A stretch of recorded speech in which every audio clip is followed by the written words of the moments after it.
Okay, I'll just show you how to stream audio from your mobile through the Bluetooth system in the VW Golf. It's a 2016 model.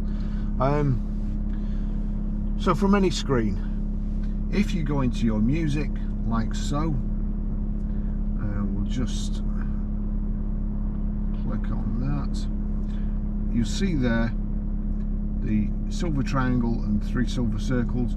If you click there, you'll see VW BT 2040. There's a tick next to it. That means that any audio that plays off your phone, if you have the media set up correctly, the audio will come through the system.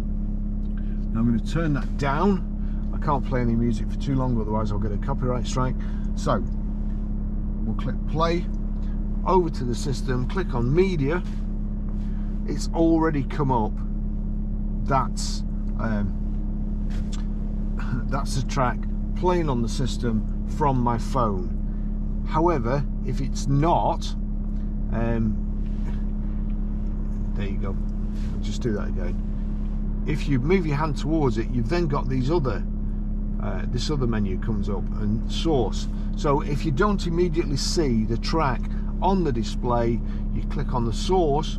It could be on CD, SD card, navigation, USB, and you have to click, you have to highlight BT audio. Just go to that again. Where is iPhone? Media, source, select the BT audio, and that's it. Now if I turn this up, turn it up here, that's how you stream audio.